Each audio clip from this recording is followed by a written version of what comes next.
This is a great pleasure for me and honor. In the last, look at the title of this slide, right? I think the original title was, cognitive bias in forensic pathology or something to that effect.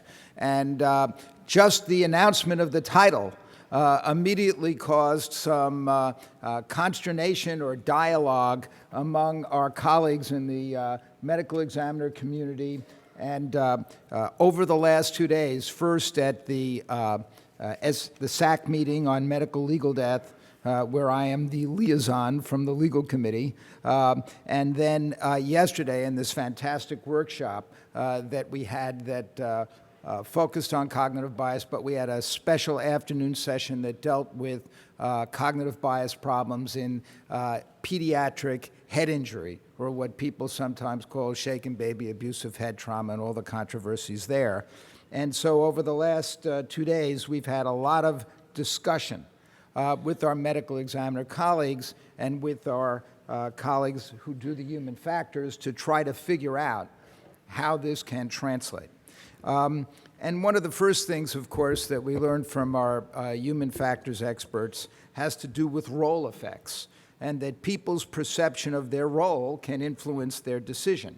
And indeed, one of the things that came out of that 2009 NAS report, of course, is the great danger when you embed forensic scientists generally or forensic pathologists in particular within law enforcement.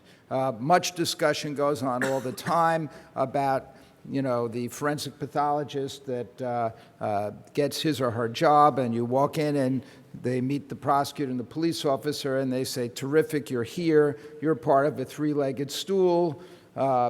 Police investigate the case, prosecutor will put on the case, and you're a member of the team, right? And that is antithetical to the notion of a medical examiner as an independent physician, expert that is going to call them as he or she sees them based on independent scientific judgment and is open to both sides. And these risks of role effects are particularly pernicious in some ways in the development of child abuse teams at hospitals. Because think cognitively, if you're a mandatory reporter in a hospital and you say, okay, this child has come into the emergency room with subdural bleeding, that is going to trigger a mandatory report, and then we bring in the pediatricians and everybody else and the neuroimages and we start trying to assess it. Great care must be taken into how groupthink can be avoided and role effects. So let me just start by stipulating something that came out of the dialogue that we've had in the last few days. And let us be clear that one of the first steps that one can take to eliminate cognitive problems in the practice of forensic pathology is that we need to make sure that we have independent, adequately funded medical examiners' offices. And we're not talking about a medical examiner who's reporting to an elected coroner who controls that person's budget, who can fire that medical examiner when they don't like the judgment that's coming out. And let me try to put it in the terms that all of us are beginning to learn about a standards development process, right? The OSACs, a standards development process. One of the first things we learned is that customers, who are the customers in this standards development process in the medical legal death investigation or any of the other SACs? The answer, I submit to you, is the criminal and civil justice system and the stakeholders within it. That is the prosecutors, the defense lawyers, the victims, the defendants, and the civil side, the plaintiffs and defendants. We are the customers, and these customers have special requirements. And when it comes to the medical examiner field, forensic pathology, we have to make clear what those special requirements are. One of them would include the development of a model medical examiner statute. And when the statute and when the models are being put together, you have to create a structure that promotes scientific culture, that documents and protects at every stage exactly how judgments are being made, so in a very scientific way, somebody else can come back and look and see, aha, that is how the forensic pathologist made his or her decision based on what information they had at that time. So this is Bill's slide that he didn't get a chance to describe at any greater length, but this is the kind of thing that the human factors people are going to do with all of us, and start looking at how you build these structures, and at every step of the way, see if we can come up with ways to limit cognitive bias and at least document the processes. So what simple steps can we talk about right away that have arisen in our discussions about protecting and documenting cognitive processes in forensic pathology? One question right away is, should police officers be present during the autopsy? Because isn't that a stage where a lot of domain irrelevant information can be passed to the medical examiner, and it doesn't matter, as Dan and Bill and Saul have been saying today, you can think you're the world's fairest person, but when they start telling you about confessions and this is a bad guy and we got to get him off the street and all kinds of other things, that's not good. Now, that can be avoided, or at least if there has to be some, and there probably does, taking of a history, essentially. From a police officer, you document exactly what information was received, and you can see exactly what information the medical examiner had or didn't have at some particular point in time. And of course, greater use of medical legal death scene investigators who tell you exactly what happened at the scene if the medical examiner didn't get there, and having really good photographs and documentation, and even, I would submit to you these days, and Dan Simon's written a whole book about this, they can begin literally going to the scene and recording every interview that they make and videotaping where the body is and getting all kinds of relevant information. That's what we need. So one of the issues that arose in discussing human factors with forensic pathologists is the first thing that they quite rightly point out: we are physicians. And one of the things one learns about physicians is that they are accustomed to being what in human factor terms you would call an all-source expert, right?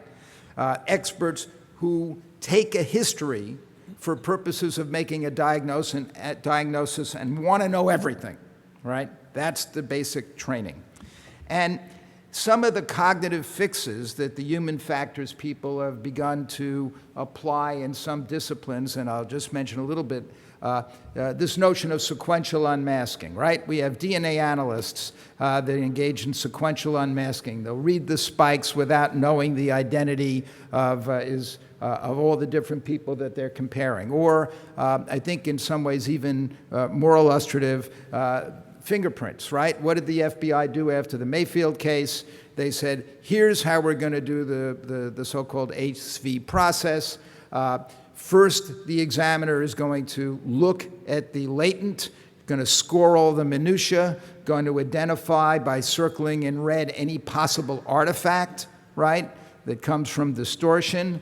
And after scoring, then and only then will the analyst look at the target print and then do a comparison again. And then if anything is going to be changed, if you see something new after looking at the target print, you document it, right? So that process can be reviewed. Now, sequential unmasking, we've been talking for the last 2 days. How can we do sequential unmasking with medical examiners? Not so easy to figure out how to do that, all right?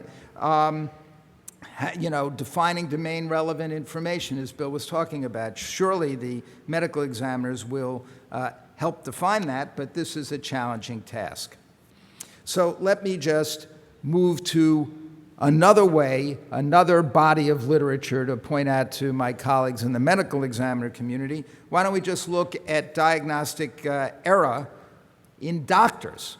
And there's a lot of literature on this. And one of the conclusions that this terrific paper by Berner and Graeber point out is that overconfidence is a cause of diagnostic error in medicine. And there is a lot of it.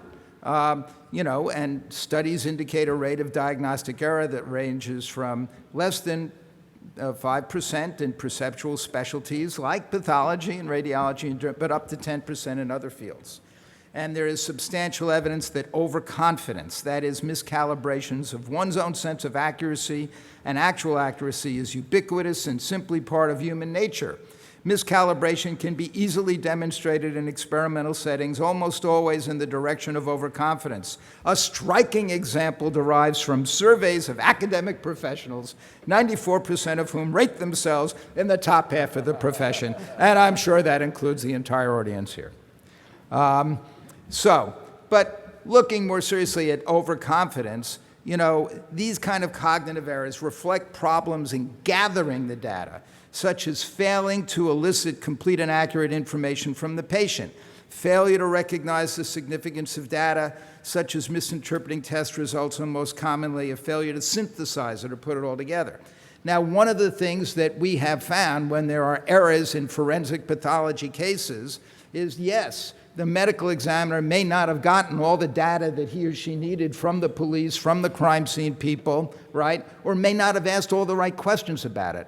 So it seems to me that this is something that you're going to get it, and in cognitive terms, we're talking about faulty heuristics, premature closure, and I could talk about that, but boy, we really don't have time.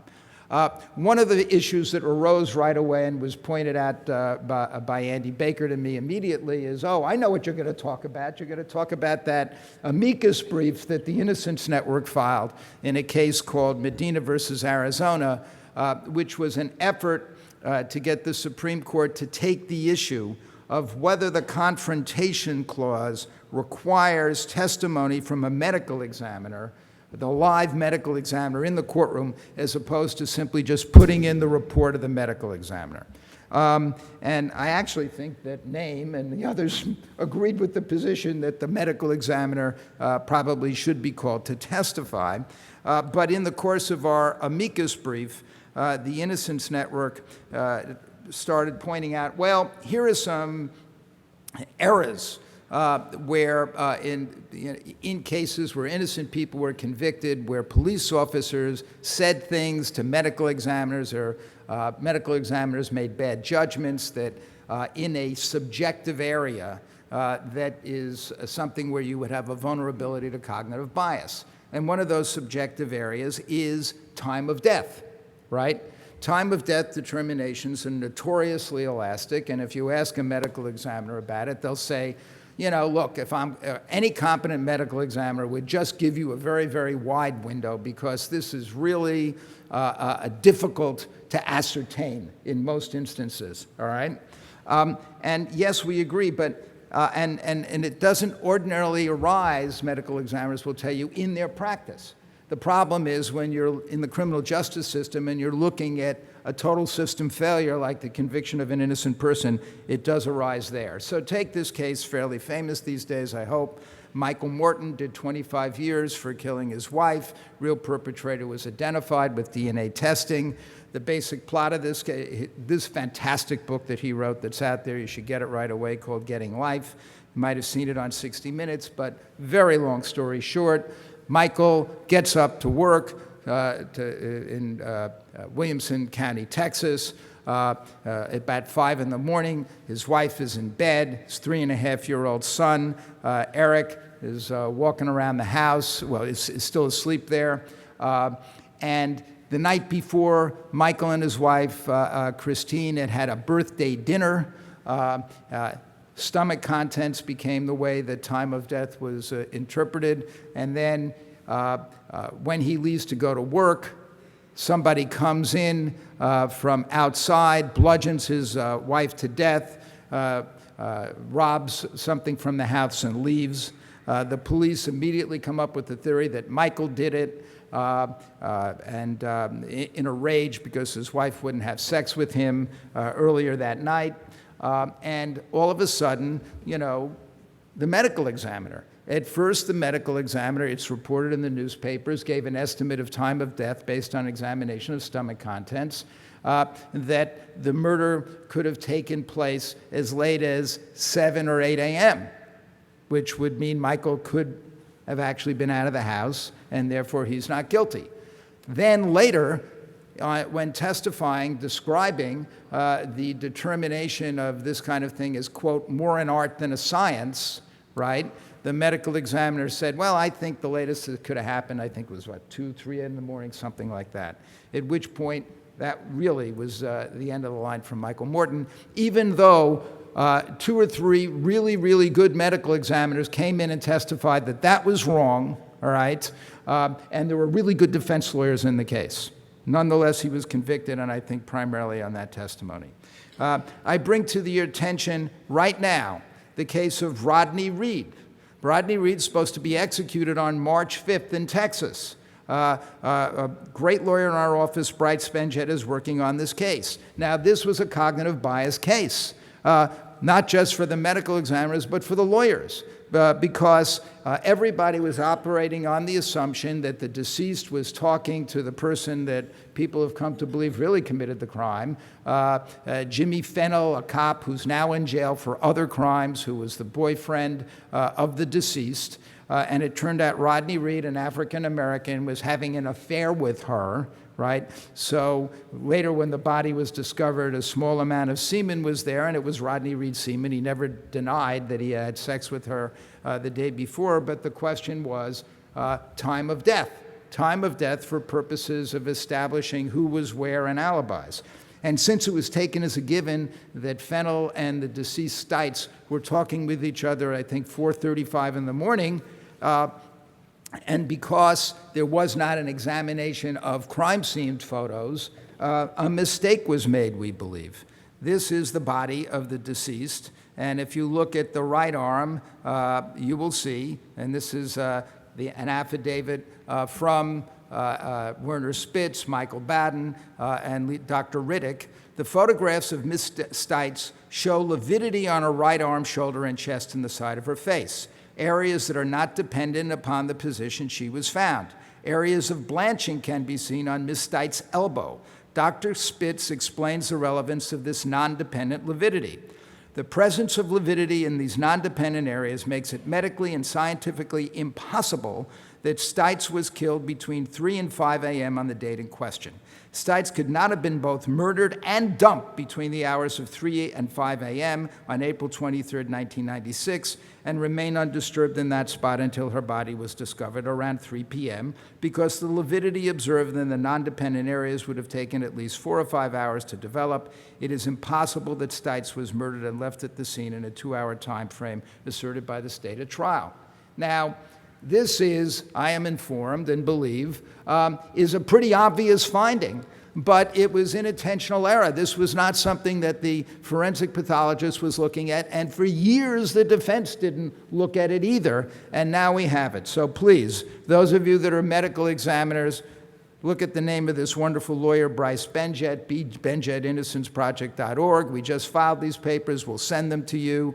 If you want to join with a letter of concern with an amicus brief, they want to execute this guy on March 5th. Very briefly, because I have 3 to 1 minutes left, we had a great discussion of problems that arise in assessing pediatric injuries. There are real problems with child abuse teams. I told the story of a blind reading by Dr. Elisa Jean, who did not know. She was a neuroimager, and she did not know that it was a real case. And she was sent this by an expert, unbeknownst to the defense team. She took a look at the neuroimaging. This is actually a copy of it. Looked at the records and immediately concluded that what happened with 8-month Matthew Eapen was a rebleed of an old subdural about 3 weeks old. And she even looked at the bone window on the CAT scan and saw that there was no swelling at the site of the skull fracture. So this child couldn't have been slammed on the head at 26 miles an hour on a fixed hard surface, the prosecution's theory.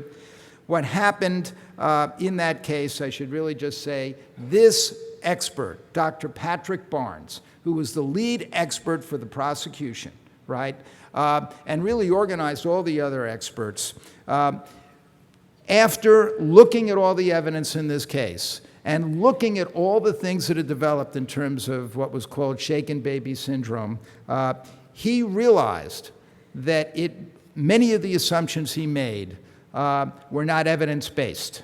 And then a lot of these conclusions have now been debunked. It is a real, some might call it a perfect storm of cognitive bias era, the way so many of these things developed, with respect to evidence in the shaken baby area. So we had a great discussion of that yesterday. I don't have time to tell you more about it, but let me just end with this. No matter how you feel in the ultimate position about what it is that's going on with pediatric head injuries, getting to the bottom of this question is an important public health issue.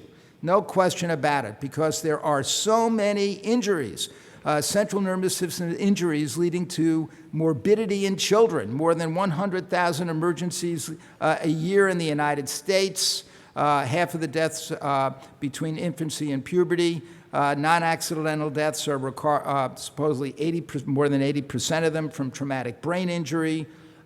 This is a serious public health problem. It's also true in instances where children do not die, but are just injured. So, if you want to get to the bottom of these kinds of issues, and this is a last point that the human factors people will tell you, one of the key things in avoiding errors in diagnosis for physicians or forensic scientists is feedback.